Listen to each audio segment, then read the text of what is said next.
പ്രിയമുള്ളവരെ, നമ്മുടെ സാഹിത്യം വളരെ സവിശേഷമായൊരു വിഷയമാണ് നമ്മൾ ചർച്ച ചെയ്യുന്നത്. Manassinakkare, A psychological exploration of literature. രണ്ട് കമ്പാർട്ട്മെന്റ് ആണ് എന്ന് നമ്മൾ വിചാരിച്ചിരുന്ന രണ്ട് സംഗതികൾ, സൈക്കോളജിയും ലിറ്ററേച്ചറും സാഹിത്യവും. അത് തമ്മിൽ ചില കൊടുക്കൽ വാങ്ങലുകളുണ്ട്, ചില നോട്ടപ്പാടുകളുണ്ട്. അത് ലോക സാഹിത്യത്തിലും മലയാള സാഹിത്യത്തിലും വളരെ പ്രബലമാണ്. ഇത് കൃത്യമായി മനസ്സിലാക്കി ഇവിടെ ചർച്ച ചെയ്യണമെന്ന് നമ്മുടെ പ്രസിഡന്റ് തീരുമാനിച്ചു. പ്രസിഡന്റ് തീരുമാനിച്ചാൽ നമ്മൾ ശിരസ വഹിക്കും. അതാണ് അതിൻ്റെ ഒരു പരിപാടി. അപ്പോൾ സമയകൃത്യതയൊക്കെ ഉണ്ട്, എല്ലാവർക്കും സംസാരിക്കാനുള്ള സമയം ഒന്ന് പറഞ്ഞിട്ടുണ്ട്. അധ്യക്ഷസ്ഥാനം ഞാനിതാ ഏറ്റെടുക്കുന്നു.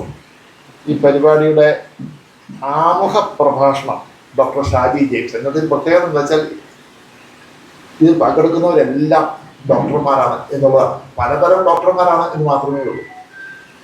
അപ്പോൾ ഇതിൻ്റെ ആമുഖം പറയുന്നതിന് വേണ്ടി പ്രിയങ്കരനായിട്ടുള്ള ഡോക്ടർ ഷാജി ജെയിംസ് ആണ് ഞാൻ സാദരം ക്ഷണിക്കുകയാണ്.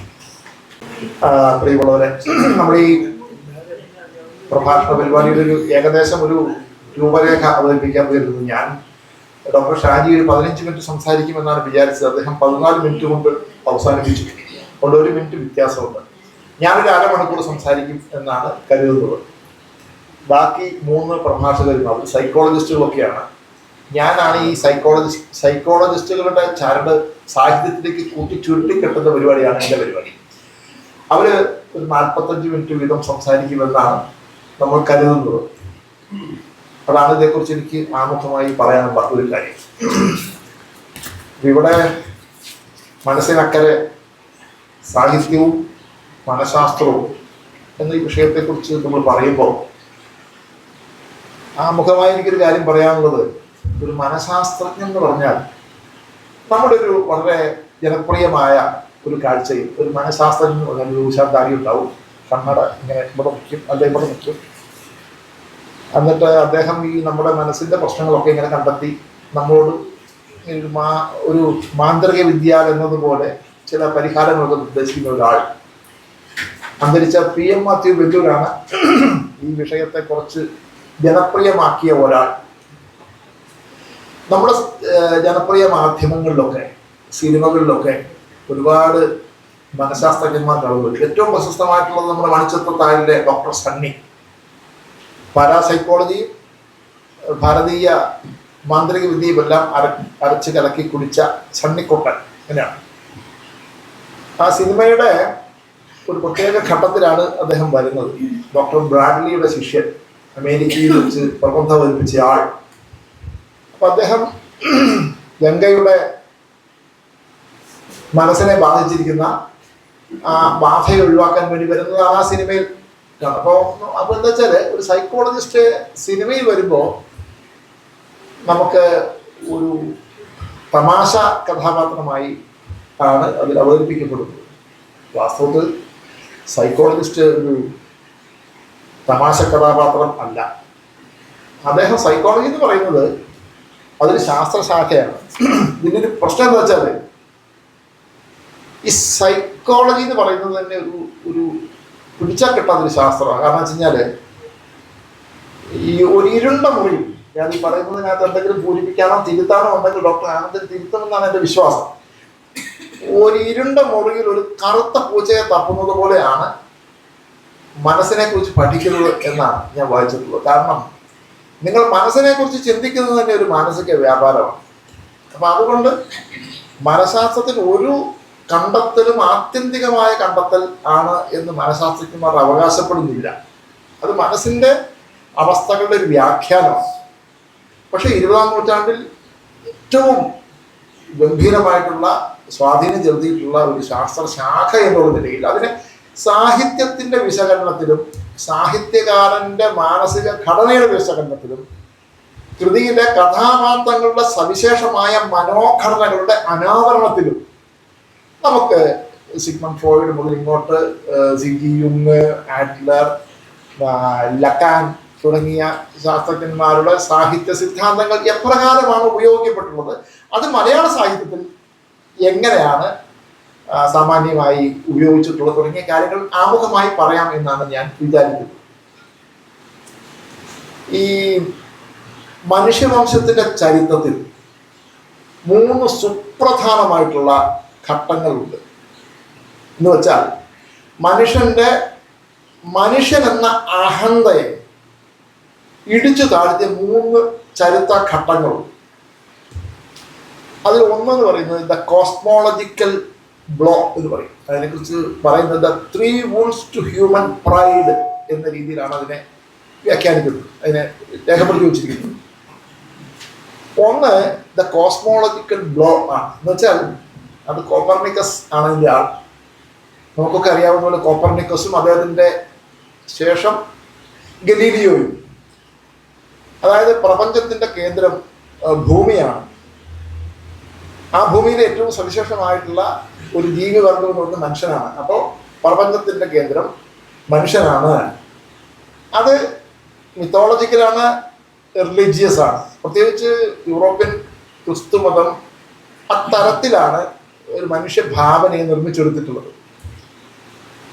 കോപ്പർനിക്കസ് പറഞ്ഞു അങ്ങനെയല്ല, ഭൂമിയാണ് പ്രപഞ്ചത്തിന്റെ കേന്ദ്രം എന്ന വസ്തുത ശരിയല്ല, ഭൂമി എന്നത് ഒരു ഗോളം മാത്രമാണ് എന്ന ഒരു സിദ്ധാന്തം അദ്ദേഹം മുന്നോട്ട് വെച്ചു. അദ്ദേഹം പിന്നെ ക്രിസ്തുമതത്തിന്റെ കീഴിൽ ഒരു ക്ലർജി ആയിരുന്നതുകൊണ്ട് അദ്ദേഹത്തെ അങ്ങനെ എന്താ പറയാ ഗില്ലറ്റൻ ചെയ്യാനൊന്നും ശ്രമിച്ചില്ലെങ്കിലും അദ്ദേഹത്തിന്റെ ആ സിദ്ധാന്തം ആദ്യഘട്ടത്തിൽ അങ്ങേയറ്റം എതിർക്കപ്പെടുകയുണ്ടായി. കാരണം മനുഷ്യൻ എന്ന് പറയുന്ന ആ ജീവിയുടെ ആ സവിശേഷമായിട്ടുള്ള ആ ഒരു അസ്തിത്വത്തെ നിരാകരിക്കുന്ന ഒരു സിദ്ധാന്തമായിരുന്നു കോപ്പർനിക്കസിന്റെ ഈ സിദ്ധാന്തം. രണ്ടാമത്തത് അറിയപ്പെടുന്നത്, അപർണ ഇത്തിരി സൗണ്ട് കുറയ്ക്കാമോ?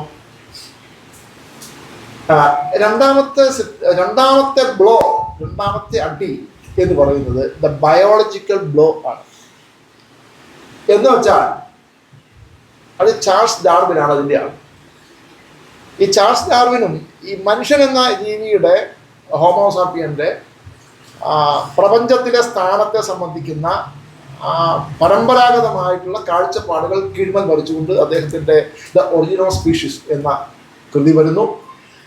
അത് മനുഷ്യൻ എന്നത് സൃഷ്ടിയുടെ 6ാം നാളിൽ സ്വന്തം രൂപത്തിലും ഭാവത്തിലും ജീവശ്വാസമൂതി ദൈവത്തിൻ്റെ സ്വന്തം ഒരു സൃഷ്ടി എന്നുള്ള മട്ടിൽ സവിശേഷമായ സ്ഥാനം കൊടുത്തിരുന്ന ആ മനുഷ്യനെ ഇദ്ദേഹം പറഞ്ഞു അങ്ങനെയല്ല, മനുഷ്യൻ എന്ന് പറയുന്നത് ലോകത്തിലെ ജീവിവർഗങ്ങൾക്കിടയിൽ ഒരു ജീവി മാത്രമാണ് മനുഷ്യൻ എന്ന ഒരു സങ്കല്പം അദ്ദേഹം ആവിഷ്കരിക്കുകയുണ്ടായി.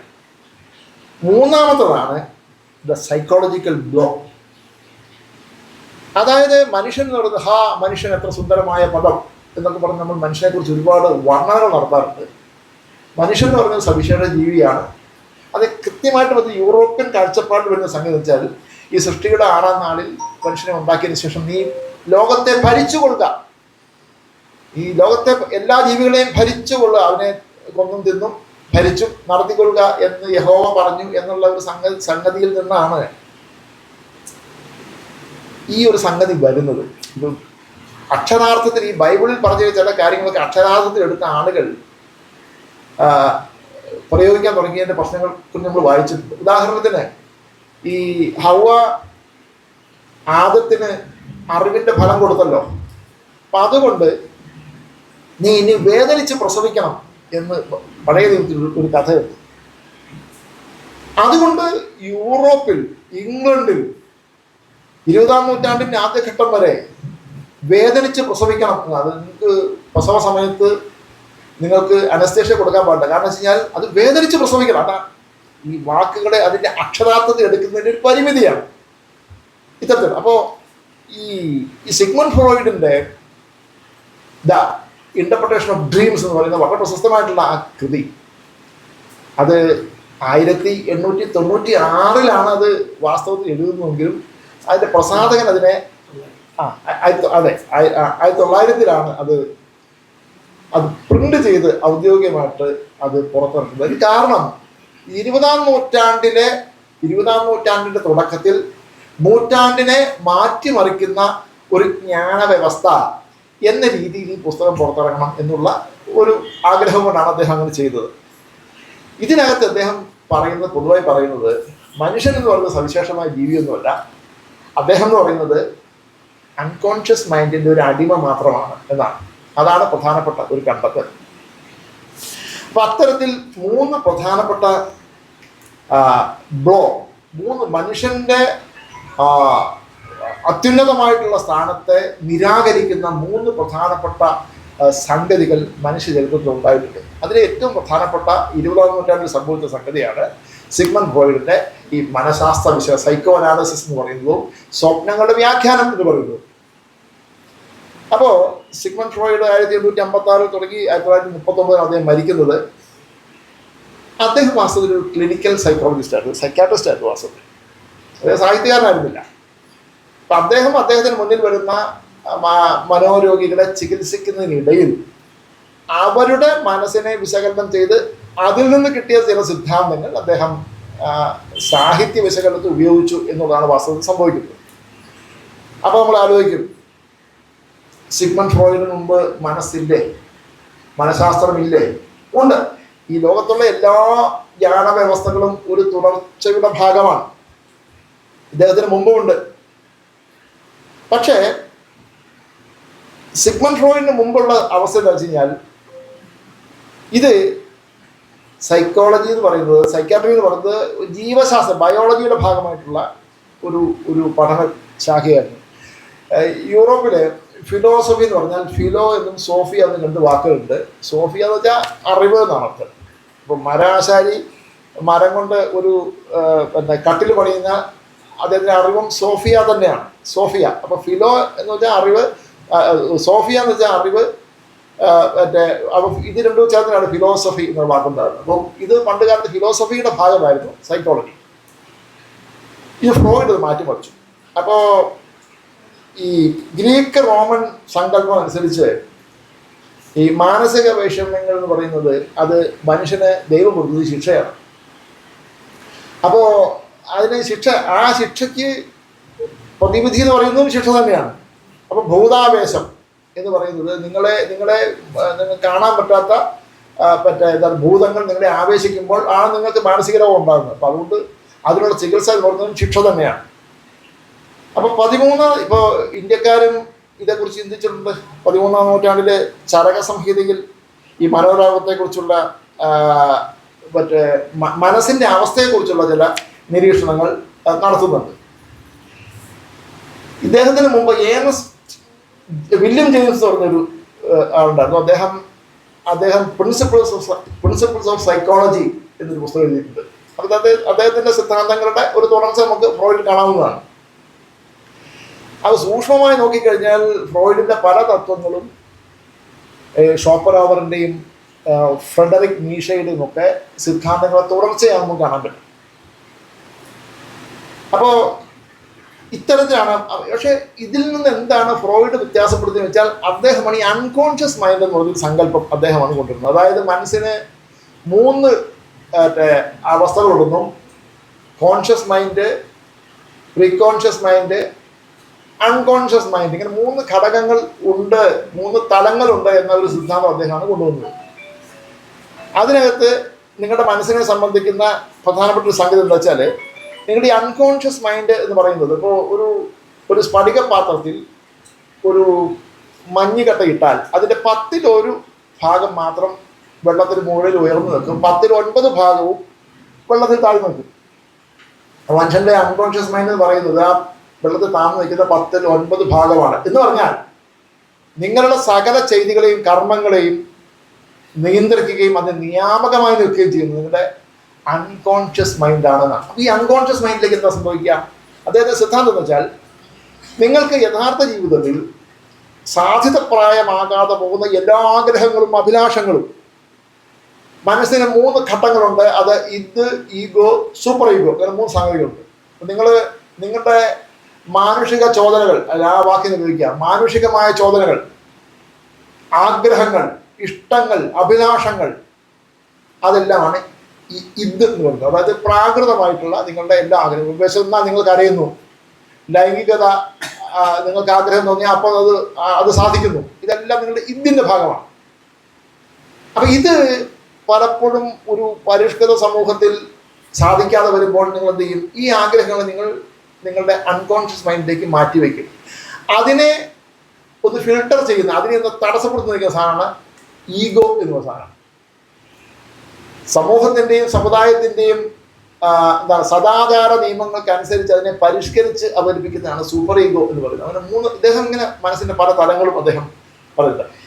ഇദ്ദേഹത്തിൻ്റെ പ്രധാനപ്പെട്ട സിദ്ധാന്തം എന്ന് വെച്ചാൽ, ഇങ്ങനെ നിങ്ങളുടെ അബോധ മനസ്സിൽ നിങ്ങൾ അമർത്തി വയ്ക്കുന്ന അസംതൃപ്തമായ അഭിലാഷങ്ങൾ നിങ്ങൾ ഉറക്കത്തിൽ നിങ്ങളുടെ ഈഗോയുടെയും സൂപ്പർ ഈഗോയുടെയും പിടി അയഞ്ഞു വരുമ്പോൾ സ്വപ്നങ്ങളായി പുനരവതരിക്കും. അപ്പൊ സ്വപ്നങ്ങൾ എന്ന് പറയുന്നത് വാസ്തവത്തിൽ നിങ്ങളുടെ അമർത്തി വെച്ച അഭിലാഷങ്ങളുടെ ആവിഷ്കാരമാണ് എന്നൊരു സിദ്ധാന്തമാണ് ഇദ്ദേഹം സിഗ്മണ്ട് ഫ്രോയിഡ് പ്രധാനമായിട്ടും അവതരിപ്പിക്കുന്നത്. അപ്പോൾ സ്വപ്നങ്ങൾ, ഭാവനകൾ, ഇത് രണ്ടും, ഈ രണ്ട് തലത്തിലാണ് സ്വപ്നങ്ങളും ഭാവനാജന്യമായിട്ടുള്ള സാഹിത്യകൃതികളും തമ്മിൽ ബന്ധപ്പെടുന്നത്. ഈ സിദ്ധാന്തത്തെ എടുത്ത് അദ്ദേഹം ഷേക്സ്പിയർ ഉൾപ്പെടെയുള്ള സാഹിത്യകാരന്മാരുടെ കൃതികളിൽ എന്താണ് അദ്ദേഹം അപ്ലൈ ചെയ്യുമ്പോൾ അദ്ദേഹത്തിന് സാഹിത്യ സിദ്ധാന്തങ്ങൾ വരികയാണ്.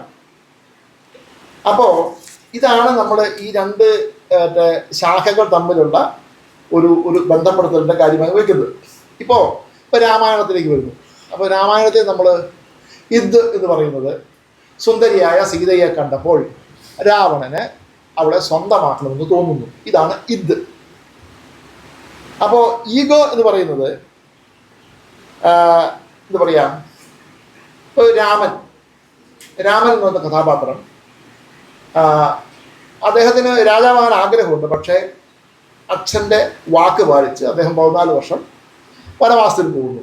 അപ്പം നിയമങ്ങളെ അനുസരിക്കുന്ന ഒരു കഥാപാത്രം, അതാണ് രാമൻ എന്ന ക്യാരക്ടറിൻ്റെ ഈഗോ എന്നുള്ളത്. ഇപ്പോൾ സൂപ്പർ ഈഗോ എന്ന് പറയുന്നത് അച്ഛന് വേണ്ടി വനവാസം ചെയ്യുക എന്നുള്ളതാണ്. ഇദ്ദേഹത്തിൻ്റെ രണ്ട് പ്രധാനപ്പെട്ട സങ്കല്പനങ്ങൾ കൂടി പറഞ്ഞുകൊണ്ട് ഞാൻ സാഹിത്യത്തിലേക്ക് കിടക്കാം. ഇദ്ദേഹം ഒരു കാര്യം മനസ്സിലാക്കേണ്ടത്, ഇദ്ദേഹം സൈക്യാട്രിസ്റ്റ് ആയിരുന്നു, മനോരോഗികളെ ചികിത്സിച്ച ആളായിരുന്നു എങ്കിൽ തന്നെ അദ്ദേഹം കണ്ടെത്തിയ കാര്യങ്ങളെ അവതരിപ്പിക്കാൻ വേണ്ടി അദ്ദേഹം പലപ്പോഴും സിദ്ധാന്തങ്ങൾ രൂപീകരിച്ചിട്ടുള്ള സാഹിത്യത്തിൽ നിന്നാണ്. അതാണ് അതിൻ്റെ ഒരു ബന്ധം എന്ന് പറയുന്നത്. അപ്പോൾ അദ്ദേഹം സോഫോക്ലീസിൻ്റെ ഈഡിപ്പസ് റെക്സ് എന്ന് പറയുന്ന നാടകത്തിലെ ഈഡിപ്പസിൻ്റെ സ്വഭാവം വിശകലനം ചെയ്തിട്ട് അദ്ദേഹം ഈഡിപ്പസ് കോംപ്ലക്സ് എന്ന് പറയുന്ന ഒരു സിദ്ധാന്തം ഉണ്ടായി. അതായത് ആൺകുട്ടിക്ക് അച്ഛനെ കൊന്ന് അമ്മയെ ഭാര്യയാക്കാനുള്ള അടിസ്ഥാനപരമായ ഒരു ആഗ്രഹമുണ്ട് എന്നാണ് അദ്ദേഹത്തിൻ്റെ ഈ ഈഡിപ്പസ് കോംപ്ലക്സ് എന്ന് പറയുന്ന ഈ സിദ്ധാന്തത്തിൽ പറയുന്നത്.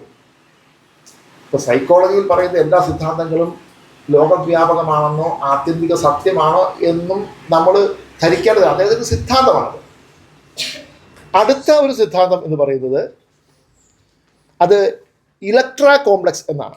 അതായത് ആൺകുട്ടിക്ക് അച്ഛനെ കൊന്ന് അമ്മയെ ഭാര്യയാക്കണം എന്ന ആഗ്രഹമുള്ളതുപോലെ മകൾക്ക് അമ്മയെ കൊന്ന് അച്ഛനെ ഭാര്യയാക്കണം, അച്ഛനെ ഭർത്താവാക്കണം എന്ന ഒരു ആഗ്രഹമുണ്ട് എന്നാണ് അദ്ദേഹം ഈ സാഹിത്യകൃതികളുടെ വിശകലനത്തിലൂടെയും അദ്ദേഹത്തിൻ്റെ ക്ലിനിക്കൽ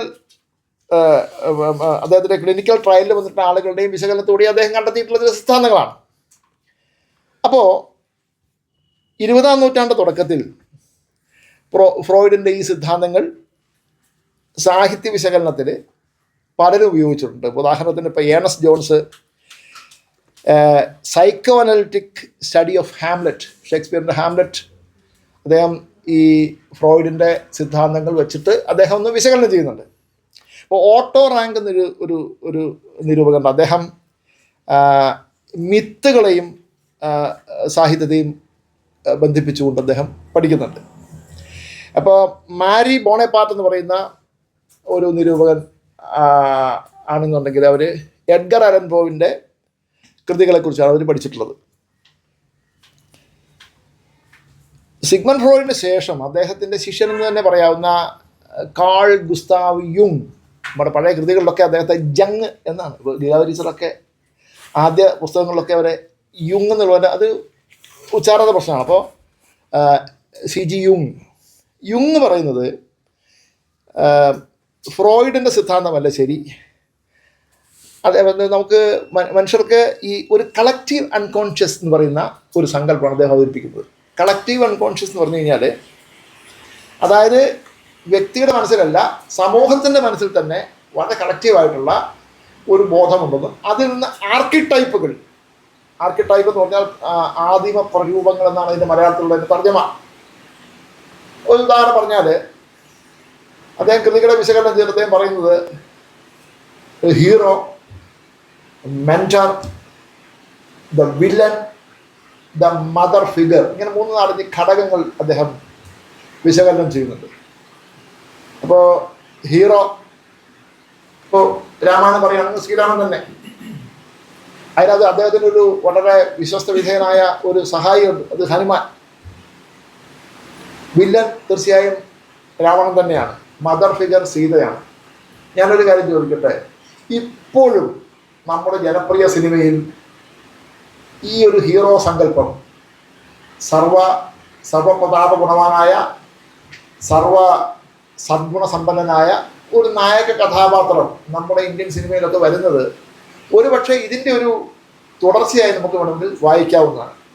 ആർക്കിടൈപ്പുകളെ കുറിച്ചുള്ള പ്രധാനപ്പെട്ട ഗംഭീരമായ പഠനം നടത്തിയിട്ടുള്ളത് ജോസഫ് ക്യാമ്പലാണ്. അദ്ദേഹത്തിൻ്റെ പുസ്തകത്തിന് പേര് ദ ഹീറോ വിത്ത് 1000 ഫേസസ് എന്നുള്ളതാണ്. അപ്പോൾ എന്തുകൊണ്ടാണ് ഇത്തരം കൃതികൾ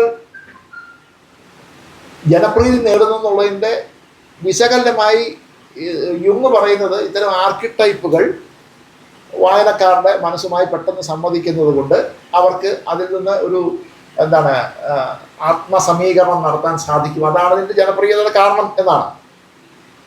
ഇദ്ദേഹത്തിന് ശേഷം 20-ാം നൂറ്റാണ്ടിൽ വന്നിട്ടുള്ള മറ്റൊരു മനഃശാസ്ത്രജ്ഞനായ ലക്കാൻ. പക്ഷെ അദ്ദേഹത്തിൻ്റെ സിദ്ധാന്തങ്ങൾ ഭാഷ ലിംഗ്വിസ്റ്റിക്സുമായിട്ട് ബന്ധപ്പെട്ടാണ് പോകുന്നത്. അപ്പോൾ ഇത് പിന്നീട് ഫെമിനിസ്റ്റ് സൈക്കോ അനാലിസിസ് ആയിട്ടും പോസ്റ്റ് സ്ട്രക്ചറലിസ്റ്റ് സൈക്കോ അനാലിസിസ് ആയിട്ടും ഒക്കെ അങ്ങനെ പലതരത്തിൽ അത് വരുന്നുണ്ട്. നമുക്കിതിനെ മലയാള സാഹിത്യവുമായി എങ്ങനെയാണ് ഫ്രോയിഡ് ബന്ധപ്പെടുന്നതെന്ന് കൂടി പറഞ്ഞ് എൻ്റെ ഈ പ്രസംഗം അവസാനിപ്പിക്കാം എന്നാണ് കരുതുന്നത്. മലയാളത്തിൻ്റെ ഒരു പ്രത്യേകത, അതൊരു അന്തർദേശീയ സമൂഹമാണ് വാസ്തവത്തിൽ. ഇപ്പോൾ ചന്തുമേനോനെ കുറിച്ചൊക്കെ പറയും. ചന്തുമേനോൻ ഇംഗ്ലണ്ടിൽ പുറത്തിറങ്ങുന്ന പുസ്തകം തപാലിൽ വരുത്തി വായിച്ച്, അതായത് കേരളം നിൽക്കുന്നതിനേക്കാൾ ഒരു നൂറ്റാണ്ട് മുമ്പിൽ നിൽക്കുന്ന സമൂഹമായിരുന്നു അക്കാലത്തെ യൂറോപ്പ്. അപ്പോൾ ഇംഗ്ലണ്ടിൽ പുറത്തിറങ്ങുന്ന പുസ്തകം തപാലിൽ വരുത്തി അത് വായിച്ച്, അങ്ങനെയാണല്ലോ അക്കാലത്ത് മലയാളികൾക്ക് സങ്കല്പിക്കാൻ പോലും വയ്യാത്ത വിധത്തിൽ ഇന്ദുലേഖ എന്ന് പറയുന്ന ഒരു ശക്തയായ ഒരു സ്ത്രീ കഥാപാത്രത്തെ അദ്ദേഹം നിർമ്മിക്കുന്നതിൽ അദ്ദേഹത്തിന് ആ ഒരു യൂറോസെൻട്രിക് ആയിട്ടുള്ള, യൂറോപ്യൻ ആയിട്ടുള്ള ഒരു കാഴ്ചപ്പാട്. അപ്പോൾ അത് അത്തരത്തിലുണ്ട്. അപ്പോൾ ഇവിടെയും നമുക്ക് ഇത്തരത്തിൽ ഈ ഫ്രോയിഡിൻ്റെ സിദ്ധാന്തങ്ങളെ നമുക്ക് മലയാളത്തിലേക്ക് പരിചയപ്പെടുത്തി തന്ന കുറേ ആളുകളുണ്ട്. അത് ഏറ്റവും പ്രധാനപ്പെട്ട ആൾ എ ബാലകൃഷ്ണപിള്ളയാണ്. കേസരി എ ബാലകൃഷ്ണപിള്ളയാണ്. അദ്ദേഹം 1919 തന്നെ, അതായത് ഈ പുസ്തകം 1900 പുറത്തിറങ്ങി ഏതാണ്ട് 19 വർഷത്തിനുള്ളിൽ അദ്ദേഹത്തിൻ്റെ കൃതികളിൽ ഈ സാഹിത്യ സിദ്ധാന്തം എപ്രകാരമാണ് ഫ്രഞ്ച് സാഹിത്യത്തിലും ഇംഗ്ലീഷ് സാഹിത്യത്തിലും എപ്രകാരമാണ് ആളുകൾ സാഹിത്യരചനയ്ക്ക് ഉപയോഗിക്കുന്നത് എന്ന് അദ്ദേഹം ഇവിടുത്തെ ആളുകൾക്ക്, കേരളത്തെ ആളുകൾക്ക്, പ്രത്യേകിച്ച് തകഴിയെപ്പോലുള്ള ആളുകൾക്കൊക്കെ, കടാമംഗലം പപ്പുക്കുട്ടി ഉൾപ്പെടെയുള്ള അവർക്ക് ഇപ്പോൾ തകഴിയുണ്ട്, പക്ഷേ കടാമംഗലം പപ്പുക്കുട്ടി എവിടെ എന്നുള്ളത് രണ്ടാമത്തെ വിഷയമാണ്. അപ്പോൾ അദ്ദേഹം ഇവിടുത്തെ സാഹിത്യ രചയിതാക്കൾക്ക് ഈ യൂറോപ്യൻ സാഹിത്യം, ഫ്രോയിഡിയൻ സിദ്ധാന്തങ്ങൾ അദ്ദേഹം പരിചയപ്പെടുത്തി കൊടുക്കുന്നുണ്ട്. അപ്പോൾ ഇതിനകത്തൊരു വലിയ പ്രശ്നം വരുന്നത്, ഫ്രോയിഡിനെ കുറിച്ച് പറയുമ്പോൾ തന്നെ നമുക്ക് സെക്ഷുവാലിറ്റിയുമായി ബന്ധപ്പെടുത്തിയ ഈ സെക്ഷുവാലിറ്റി എന്ന് പറയുന്നത് സംഭോഗാത്മകമായ ശാരീരിക ബന്ധമല്ല. നിങ്ങളുടെ ശരീരത്തിൻ്റെ ചോദനകളെ, ശരീരത്തിൻ്റെ സന്തോഷങ്ങൾ എന്തൊക്കെയാണ്, അതാണ് സെക്ഷുവാലിറ്റി. അതിനകത്ത് ടച്ചുണ്ട്, ഹഗ്ഗുണ്ട്, പിന്നെ തീർച്ചയായിട്ടും ഈ മറ്റു ലൈംഗിക ചോദനകളും ഉണ്ട്. അപ്പോൾ അതിനെ അദ്ദേഹം വിളിക്കുന്ന പേര് ലിബിഡോ എന്നാണ്. ഈ പേരൊക്കെ നമുക്ക് വളരെ പരിചിതമായിരിക്കും എന്ന് ഞാൻ കരുതുകയാണ്. അപ്പോൾ ഇദ്ദേഹത്തിൻ്റെ ഈ ഫ്രോയിഡിൻ്റെ സിദ്ധാന്തം വെച്ചിട്ട് എന്താ പറയുക, അദ്ദേഹം തന്നെ കണ്ടുപിടിക്കുന്നുണ്ട്. അതായത് ഷേക്സ്പീരിയൻ ട്രാജഡികൾ എന്ന് പറയുന്നത് വളരെ അഗാധമായിട്ടുള്ള മാനസിക സംഘർഷങ്ങൾ ആ കൃതികളിലുണ്ടെന്ന് അദ്ദേഹം കണ്ടുപിടിക്കുന്നുണ്ട്. അപ്പോൾ അദ്ദേഹം പറയുന്നുണ്ട് ഗ്രീക്ക് ട്രാജഡികൾ വളരെ അഗാധമായിട്ടുള്ള പാപബോധത്തിന്റെ ആവിഷ്കാരം നടത്തുന്ന അദ്ദേഹം പറയുന്നുണ്ട്. അപ്പോൾ ഈഡിപ്പസ് കോംപ്ലക്സ് ഒക്കെ ആണത്. അപ്പോൾ ഇത്തരം ട്രാജഡികൾ ജനപ്രിയമാകാൻ കാരണം, അവിടെയാണ് നമ്മുടെ പോയിന്റ്. അതായത് ഇത്തരം ട്രാജഡികൾ ജനപ്രിയമാകാനുള്ള ഒരു കാരണം പ്രേക്ഷകർക്കും സമാനമായിട്ടുള്ള കോംപ്ലക്സുകൾ അവരുടെ മനസ്സിലുണ്ടെന്ന്. അപ്പം ആ സമാന ധ്രുവങ്ങൾ വികസിക്കുകയല്ല, ഇവിടെ ആകർഷിക്കുകയാണ് ചെയ്യുന്നത്. അതാണ് അദ്ദേഹത്തിൻ്റെ ഒരു സംഗതി. അപ്പോൾ ഞാൻ കേസരി ബാലകൃഷ്ണപിള്ളയെ കുറിച്ച് പറഞ്ഞു. അദ്ദേഹത്തിൻ്റെ ആദ്യകാല നിരൂപണങ്ങളിലൊക്കെ തന്നെ ഇത്തരം സിദ്ധാന്തങ്ങൾ, അത് പ്രധാനമായിട്ടും ഫ്രോയിഡിയൻ സിദ്ധാന്തമാണ് അദ്ദേഹം വെച്ചിട്ട്. അപ്പോൾ അദ്ദേഹം എഴുതിയിട്ടൊരു പ്രധാനപ്പെട്ട ഒരു ലേഖനമാണ് കലയും കാമവും എന്നൊരു ലേഖനമുണ്ട്. അത് നാലാപ്പാട്ട് നാരായണ മേനോൻ്റെ രതി സാമ്രാജ്യത്തെക്കുറിച്ചുള്ള അദ്ദേഹത്തിൻ്റെ പഠനമാണ്. നമുക്ക് അത്ഭുതം തോന്നും. കാരണം കേരളത്തിൽ ഇത്തരം ഒരു പുസ്തകം, എന്താ പറയുക, നാലാപ്പാട്ട് നാരായണ മേനോനെ പോലെ പ്രശസ്തനായിട്ടുള്ള ഒരു കവി അദ്ദേഹം രതി സാമ്രാജ്യം എന്നൊരു പുസ്തകം എഴുതി. ആ പുസ്തകം പുറത്തിറങ്ങിയ ഉടൻ തന്നെ കേസരി ബാലകൃഷ്ണപിള്ള അതേക്കുറിച്ച് കലയും കാമവും എന്നുള്ള പേരിൽ അദ്ദേഹം ഒരു പഠനം എഴുതുകയും മറ്റുള്ള എഴുത്തുകാർക്ക് മാർഗദർശകമാകും വിധം ഈ ഫ്രോയിഡിയൻ സിദ്ധാന്തങ്ങൾ അദ്ദേഹം അവതരിപ്പിക്കുകയും ചെയ്യുന്നുണ്ട്. അതിൻ്റെ ഒരു അദ്ദേഹത്തിൻ്റെ എഴുത്തുകളുടെ ഒരു പ്രധാനപ്പെട്ട ഒരു പരിമിതിയെ നമുക്ക് പറയാൻ പറ്റുന്നത് വെച്ചാൽ അദ്ദേഹം കേസരി ബാലകൃഷ്ണപിള്ള ഈ സിദ്ധാന്തം വെച്ചിട്ട് കൃതികളെ വിശകലനം ചെയ്യുന്നില്ല. അദ്ദേഹം ഈ സിദ്ധാന്തങ്ങളൊക്കെ അവതരിപ്പിച്ച് കൊടുക്കുക മാത്രം. അപ്പം അദ്ദേഹം സ്വാഭാവികമായിട്ട് പരിചയപ്പെടുന്നത് Stendhal, Dostoevsky, James Joyce, Virginia Woolf, Dorothy Richardson, Andre Gide, Marcel Proust. ഈ മാർഷൽ പ്രൂസ്റ്റിനെ കുറിച്ചൊക്കെ അദ്ദേഹം പലതവണയും തൻ്റെ ലേഖനങ്ങൾ അദ്ദേഹം സൂചിപ്പിക്കുന്നത്. അപ്പം ഇങ്ങനെ വേണം മലയാളത്തിലെ എഴുത്തുകാർ എഴുതാൻ എന്നാണ്. അപ്പം ആ ഒരു രീതിയിലാണ് അദ്ദേഹം, എന്താ പറയുക, മലയാളത്തിലെ എഴുത്തുകാർക്ക് ഒരു മെന്റർ എന്ന രീതിയിലാണ് അദ്ദേഹം പുറത്തു കൊടുക്കുന്നത്. അപ്പം ഇതിനകത്ത് വരുമ്പോൾ എന്താ വെച്ച് കഴിഞ്ഞാൽ, നിങ്ങൾ ഈ ആദർശ കഥാപാത്രം എന്നൊരാളില്ല എന്നും മനുഷ്യൻ എന്ന് പറയുന്നത് ഒരു മാതൃകാ ജീവി അല്ല എന്നും പലതരം ജന്മവാസനകളുടെയും വികാരങ്ങളുടെയും സുഘടിതമല്ലാത്ത ഒരു കൂടിച്ചേരൽ മാത്രമാണ് മനുഷ്യൻ എന്നുമുള്ള വളരെ ഞെട്ടിപ്പിക്കുന്നതും സ്ഫോടനാത്മകവും ഒരുപക്ഷെ സമൂഹവിരുദ്ധമെന്ന് പോലും വിശേഷിപ്പിക്കപ്പെട്ടതുമായിട്ടുള്ള ഒരു കാഴ്ചപ്പാടാണ് ഇദ്ദേഹം ഇവിടെ അവതരിപ്പിക്കും. ഇപ്പോൾ ചങ്ങമ്പുഴയുടെ സ്പന്ദിക്കുന്ന അസ്ഥിമാടങ്ങൾ എന്നുള്ള കൃതിക്ക് അദ്ദേഹം ഒരു ആമുഖം എഴുതിയിട്ടുണ്ട്. ബഷീറിൻ്റെ പൂവമ്പടം എന്നുള്ള കഥയ്ക്കും അദ്ദേഹം ഒരു പഠനം എഴുതിയിട്ടുണ്ട്. അപ്പം അതിനകത്തൊക്കെ അദ്ദേഹം ഈ മസോക്കിസം, സാഡിസം തുടങ്ങിയ മനഃശാസ്ത്ര സങ്കല്പനങ്ങൾ അക്കാലത്തെ എഴുത്തുകാരെയൊക്കെ പരിചയപ്പെടുന്നുണ്ട്. പക്ഷെ വാസ്തവത്തിൽ അദ്ദേഹം ഒരു സൈക്കോ അനലിറ്റിക്കൽ ക്രിട്ടിക് അല്ല, ഇതെല്ലാം പരിചയപ്പെടുത്തി പോകുന്നുള്ളൂ. മലയാളത്തിൽ വാസ്തവത്തിൽ ഒരു സൈക്കോ അനലിറ്റിക്കൽ ക്രിട്ടിക് എന്ന് പറയാവുന്ന വാസ്തവത്തിൽ പ്രൊഫസർ എം എൻ വിജയനാണ്. അദ്ദേഹത്തിൻ്റെ കവിതയും മനഃശാസ്ത്രവും എന്നുള്ള പുസ്തകം ഈ രംഗത്തെ ഗംഭീരമായിട്ടുള്ള ഒരു പഠനമാണ്. അപ്പം അദ്ദേഹം എന്താ പറയുക, അദ്ദേഹത്തെക്കുറിച്ച് പറയാതെ മനോവിശകലനാത്മക പഠനത്തിൻ്റെ മലയാളത്തിലെ ഏക പ്രതിനിധി എന്ന് അദ്ദേഹത്തെ പറയാറുണ്ട്. കുമാരനാശാനെക്കുറിച്ചും കാളിദാസനെക്കുറിച്ചും ചങ്ങമ്പുഴയെക്കുറിച്ചും വൈലോപ്പള്ളിയെക്കുറിച്ചും അദ്ദേഹം നടത്തിയിട്ടുള്ള പഠനങ്ങൾ വളരെ വളരെ പ്രശസ്തമാണ്. ഉദാഹരണത്തിന് ഇപ്പം അദ്ദേഹം മാമ്പഴം എന്ന വളരെ ജനപ്രിയമായിട്ടുള്ള കവിതയെക്കുറിച്ച് നടത്തിയിട്ടുള്ള പഠനം ഒരുപക്ഷെ നിങ്ങളുടെ ഒക്കെ ശ്രദ്ധയിലുണ്ടാവുമെന്ന് ഞാൻ കരുതുന്നു. ഞാനത് വായിക്കുമ്പോൾ വാസ്തവത്തിൽ ഇതെന്ത് വിമർശനം എന്നുള്ള മട്ടിലാണ്. അതിന് ചില പരിമിതികളൊക്കെ ഉണ്ട്. അദ്ദേഹം പറയുന്നത് മാമ്പഴം എന്ന് പറയുന്ന കൃതി ജനപ്രിയമാവാൻ കാരണം അത് ഒരു മുലകുടി മാറലിൻ്റെ കഥയാണ് പറയുന്നത് എന്നാണ്. അല്ലാതെ അത് മാവിൽ ഒരു മാങ്ങയുണ്ടായി, ആ മാങ്ങ തള്ളിക്കൊഴിക്കാൻ ചെന്ന കുട്ടിയെ അമ്മ ശാസിക്കുന്നു, അപ്പോൾ കുട്ടി മരിച്ചു പോകുന്നു, അതൊരു കഥയല്ല എന്നും, ഈ അമ്മ എന്താ പറയുക മാങ്ങ എന്ന് പറയുന്നത് അമ്മയുടെ കാണ്, അമ്മയുടെ കാ മുലയാണ്. അപ്പം ഈ പണ്ട് കാലത്ത് സ്ത്രീകൾ കുട്ടികളുടെ പാലുകൂടി നിർത്താൻ വേണ്ടി ചെന്നിനായകം മുലയിൽ അടച്ച് പുരട്ടുമായിരുന്നു എന്നും അത് മനഃശാസ്ത്രപരമായി കുട്ടിക്ക് എന്താ പറയുക അമ്മയെക്കുറിച്ചുള്ള മറ്റേ സ്നേഹവസ്ത്രമായിട്ടുള്ള സങ്കല്പത്തിന് ഇടിവ് വരുത്തുമെന്നും അത്തരത്തിൽ അമ്മയുടെ സാന്ത്വനവും സ്നേഹവും ഒക്കെ നഷ്ടപ്പെട്ടു പോയ അമ്മയുടെ മാറിൻ്റെ ഇടം ചൂടിൽ നിന്ന് വിട്ടുപോകാൻ കൂട്ടാക്കാത്ത നമ്മൾ ഉൾപ്പെടെയുള്ള കുട്ടികളുടെ മനസ്സിനെ സാന്ത്വനിപ്പിക്കുന്നത് കൊണ്ടാണ് വൈലോപ്പള്ളിയുടെ ഈ മാമ്പഴം എന്ന കവിത ഇത്ര ജനപ്രിയമായത് എന്നാണ് അദ്ദേഹത്തിന്റെ വ്യാഖ്യാനം. മനഃശാസ്ത്ര വിശകലനങ്ങളെ കുറിച്ച് എല്ലാം വിരുദ്ധാഭിപ്രായങ്ങൾ വന്നിട്ടുണ്ട്. ആദ്യമേ ഞാൻ പറഞ്ഞല്ലോ, അതായത് നമുക്ക് മനുഷ്യന്റെ മനസ്സെന്ന് പറയുന്നത് ഇരുട്ടുമുറിയിലെ കറുത്ത പൂച്ചയാണ്. അതുകൊണ്ട് ഓരോ സിദ്ധാന്തത്തിനനുസരിച്ചും കൃതിയെക്കുറിച്ച് വ്യത്യസ്തമായ വ്യാഖ്യാനം. എങ്കിൽ പിന്നെ എന്തിനാണ് ഈ വ്യാഖ്യാനം എന്നൊരു ചോദ്യം ഉണ്ടാവും. ഒരു വിഷയത്തെക്കുറിച്ച് പല വീക്ഷണകോണുകളിൽ നിന്നുള്ള കാഴ്ചപ്പാടുകൾ ആ കൃതിയുടെ ആന്തരികമായ സൗന്ദര്യത്തെ വെളിവാക്കുന്നുണ്ടെങ്കിൽ അതാവട്ടെ എന്നുള്ളതാണ്.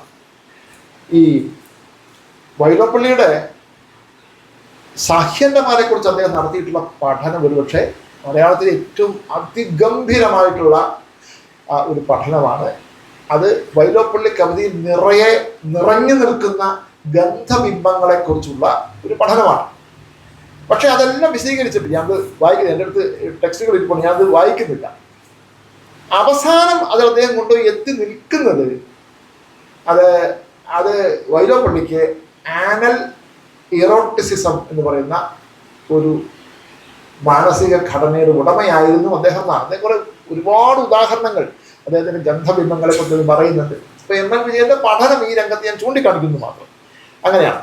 അപ്പൊ അദ്ദേഹം പറയുന്നത് കവികളെ കുറവാക്കാനുള്ള മനഃപൂർവ്വ യത്നമാണ് മനഃശാസ്ത്ര നിരൂപണം എന്നൊരു വിമർശനമുണ്ട്. ഇതുകൊണ്ട് വായനക്കാരൻ എന്താണ് പ്രയോജനം എന്നൊരു ചോദ്യവും ഉണ്ട്. പ്രത്യേകിച്ച് പ്രയോജനമില്ല. മാമ്പഴം മുലകുടി മാറലിന്റെ കഥയാണ് എന്നറിഞ്ഞിട്ട് എന്ത് കാര്യം? കവിയുടെ ചെമ്പ് പുറത്താക്കുന്ന നിരൂപണമാണ് ഇത് എന്നൊരു വിമർശനം ഉണ്ട്. മറ്റൊരു പ്രധാനപ്പെട്ട നിരൂപക അത് ലീലാവതി ടീച്ചറാണ്, എം ലീലാവതി. ലീലാവതി ടീച്ചർ പക്ഷേ യുങ്ങിൻ്റെ മനഃശാസ്ത്ര സിദ്ധാന്തങ്ങൾ വെച്ചിട്ടാണ് അവരുടെ പഠനമൊക്കെ തന്നെ നടത്തിയിട്ടുള്ളത്. അതിൽ ആ കളക്റ്റീവ് അൺകോൺഷ്യസ് എന്ന് പറയുന്ന സാധനം, ജോസഫ് ക്യാമ്പലിൻ്റെ ദ ഹീറോ വിത്ത് 1000 ഫേസസ് എന്നുള്ള ആ കൃതി, അത് വെച്ചിട്ട് അവർ ആദിപ്രരൂപങ്ങൾ ആർക്കിടൈപ്പുകൾ എപ്രകാരമാണ് നമ്മുടെ നളിനി, കാവിലപ്പാട്ട്, മനസ്വിനി, സാവിത്രി, കൃഷ്ണാഷ്ടമി, കിരാതവൃത്തം, അഹല്യ, കാളിയമർദ്ദനം തുടങ്ങിയ കവിതകളിൽ ഉണ്ടായിട്ടുള്ളത്, സച്ചിദാനന്ദൻ മാഷിൻ്റെ കൃതികളുടെ രൂപാന്തര പ്രാപ്തി തുടങ്ങിയവയൊക്കെ അവരുടെ പ്രധാനപ്പെട്ട പദങ്ങളിൽപ്പെടും. ഞാനൊരു കാര്യം കൂടെ പറഞ്ഞോട്ടെ. ഇതിപ്പോൾ സിദ്ധാന്തം വെച്ചിട്ട് സാഹിത്യകഥയെ കയറി മുറിക്കുന്ന ഒരു രീതിയാണ്. നമുക്ക് ഇഷ്ടപ്പെട്ടാലും ഇല്ലെങ്കിലും അങ്ങനെ ഒരു രീതി ഉണ്ട്. ഈ വക ഒരു സിദ്ധാന്തവും ഇല്ലാതെ കുട്ടിക്കൃഷ്ണമാരാർ എന്നൊരു നിരൂപകൻ നമ്മുടെ ഇതിഹാസ കഥാപാത്രങ്ങളുടെ മനോഘടനയെക്കുറിച്ച് അതിഗംഭീരമായ ഒരു പുസ്തകം മലയാളത്തിൽ എഴുതിയിട്ടുണ്ട്. അത് മറ്റൊന്നുമല്ല, ഭാരത പര്യടനം. അത് എന്നെ ഞെട്ടിച്ചു കളഞ്ഞ ഒരു ലേഖനം. അതിൽ അംബ എന്നൊരു ലേഖനമുണ്ട്. കാശിരാജാവിൻ്റെ 3 സുന്ദരിമാരായ പെൺമക്കളിൽ മൂത്തവളാണ് അംബ. അംബയ്ക്ക് സാലൂൻ എന്ന് പറഞ്ഞ ഒരു രാജാവുമായി പ്രണയമുണ്ടായിരുന്നു.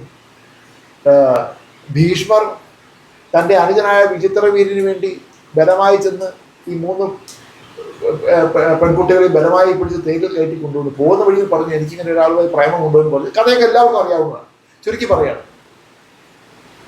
അപ്പോൾ ഭീഷ്മർ ഏതാനും വൃത്തബ്രാഹ്മണരെ കൂട്ടി തിരിച്ചു വിട്ടു. പക്ഷെ സാലൂൻ ഇവിടെ സ്വീകരിക്കുന്നില്ല. അപ്പോൾ അനാഥയായി പോയി. തൻ്റെ അനാഥത്വത്തിന് കാരണം ആര് എന്ന് അന്വേഷിച്ച് നടന്നു ഈ അംബ. അപ്പോൾ അകൃതവ്രണൻ എന്ന് പറയുന്ന ഇദ്ദേഹത്തിൻ്റെ ഭീഷ്മരുടെ സഹപാഠിയായിരുന്ന ഒരു കൊച്ചു സന്യാസി, ഇതിന് മുഴുവൻ കാരണക്കാരൻ ഭീഷ്മരാണ്, അതുകൊണ്ട് ഭീഷ്മരോട് പ്രതികാരം ചെയ്യണം എന്ന് പറയുന്നു. അപ്പോൾ ഇതിനാരാണ് ഭീഷ്മരോട് ആര് പ്രതികാരം ചെയ്യുമെന്ന് ചോദിച്ചപ്പോൾ പരശുരാമൻ വരുന്നുണ്ട്. പരശുരാമനോട് പറഞ്ഞാൽ കാര്യം നടക്കുന്നവരും പരശുരാമനാണെന്നുണ്ടെങ്കിൽ ഈ എന്താണ് ക്ഷത്രിയ നിഗ്രഹത്തിന് ശേഷം ഇനി ഞാൻ മേലാൽ ആയുധം കൈകൊണ്ട് തൊഴിലാന്ന് ശപഥം ചെയ്ത് ഇരിക്കുന്ന സന്ദർഭത്തിലാണ് അദ്ദേഹം വരുന്നത്. അപ്പോൾ വന്ന വഴിയെ ഇവൾ ചെന്ന് തൻ്റെ സങ്കടം ഉണർത്തുകയാണ്. ഈ സന്ദർഭത്തിൽ ഒരു കാര്യം പറയും, ഈ അതിസുന്ദരിയായ ദീപം പോലെ സുന്ദരിയായ ഇവൾ എന്താണാവോ മൊഴിയാൻ തുടങ്ങുന്നത് എന്ന് പരശുരാമൻ ഇങ്ങനെ മനസ്സിൽ ഓർത്തു എന്ന് ഈ മഹാഭാരതത്തിൽ ഭാഗമുണ്ട്. അപ്പൊ പറഞ്ഞ വഴിയെ അദ്ദേഹം ഇനി ആയുധം കൈകൊണ്ട് തൊടില്ല എന്നുള്ള സംഗതിയൊക്കെ മറന്നിട്ട് ഞാനത് പരിഹാരം ചെയ്യാം എന്ന് പറയുകയും ഭീഷ്മരുമായി യുദ്ധം ചെയ്യുകയും ആ യുദ്ധത്തിൽ ദയനീയമായി പരാജയപ്പെടുകയും ചെയ്തു. ഈ സന്ദർഭത്തിൽ മാരാർ ചോദിക്കുന്ന ചോദ്യം, എന്തുകൊണ്ടായിരിക്കും നിങ്ങളുടെ എല്ലാ വിചാരങ്ങളെയും അടക്കി വെക്കുന്ന സന്യാസി തുല്യനായിട്ടുള്ള പരശുരാമൻ എന്തുകൊണ്ടായിരിക്കാം ഈ ഒരു പെൺകുട്ടി തന്നൊരു അഭ്യർത്ഥന നടത്തിയപ്പോൾ മുൻപിൻ ആലോചിക്കാതെ ഭീഷ്മരുമായി യുദ്ധം ചെയ്തും ദയനീയമായി പരാജയപ്പെട്ടു? അദ്ദേഹം പറയുന്നത് വേറൊന്നുമല്ല, അതായത് ഇന്ദ്രിയ നിഗ്രഹം ചെയ്ത ഈ സന്യാസി വര്യന്റെ ഉള്ളിൽ പോലും അടങ്ങാത്ത കാമാവേശം അപ്രത്യക്ഷ രൂപത്തിൽ രൂപം മാറിയിരിക്കുന്നുണ്ടായിരുന്നു. ഒരു ചെറിയ സ്റ്റിമുലസ് റെസ്പോൺസ് തിയറിയാണ്. ഒരു ചെറിയ ഒരു അഭ്യർത്ഥന വന്നപ്പോൾ അത് പുറത്തേക്ക് വന്നതാണ്. അതാണ് അദ്ദേഹത്തിന്റെ പരാജയത്തിന് കാരണം. അദ്ദേഹം വളരെ രസകരമായി വർണ്ണിക്കുന്ന ഒരു ലേഖനവും കൂടി നിങ്ങളുടെ ശ്രദ്ധയിൽ ഞാൻ പെടുത്തുകയാണ്. അപ്പോൾ പരശുരാമന്റെ അമർത്തി വെച്ച കാമവികാരം എപ്രകാരമാണ് പുറത്തു വന്നത് അദ്ദേഹം കണ്ടുപിടിക്കും. അപ്പോൾ സിദ്ധാന്തമില്ലാതെയും നമ്മുടെ നാട്ടിൽ ആളുകൾ ഇത്തരത്തിലുള്ള വ്യാഖ്യാനങ്ങൾ നടത്തിയിട്ടുണ്ട്. ഇത് കൃതിയെക്കുറിച്ചും കഥാപാത്രങ്ങളെക്കുറിച്ചും എഴുത്തുകാരനെ കുറിച്ചും ഒക്കെയുള്ള പലതരത്തിലുള്ള വീക്ഷണങ്ങളെല്ലാം അടങ്ങുന്നതാണ് ഈ സൈക്കോ അനലിറ്റിക്കൽ ക്രിറ്റിസിസം എന്ന് പറയുന്നത്. അപ്പൊ ഇങ്ങനെ ആലോചിക്കുമ്പോൾ കുമാരനാശാനെ കുറിച്ചും വള്ളത്തോളിനെ കുറിച്ചും ഉള്ളൂരിനെ കുറിച്ചും ഇത്തരത്തിലുള്ള പഠനങ്ങൾക്ക് സാധ്യതയുണ്ട്. കുമാരനാശാന് ഫ്രോയിഡും യൂങ്ങും ഒന്നും പരിചയപ്പെട്ടു. പക്ഷെ അദ്ദേഹത്തിന്റെ നളിനി, ലീല തുടങ്ങിയ വിഖ്യാത നായികമാരുടെ സ്വഭാവ സവിശേഷതകൾ, സ്വഭാവ വൈചിത്ര്യങ്ങൾ പഠിക്കുന്നതിന് പലപ്പോഴും ഇത്തരത്തിലുള്ള മനോവിശ്ലേഷണ സമീപനം പലപ്പോഴും സഹായകമാണ് എന്ന് തോന്നാം. ഉറൂബിന്റെ ഉമ്മാച്ചുവിനെ കുറിച്ചും സമാനമായിട്ടുള്ള പഠന സാധ്യതയുണ്ട്.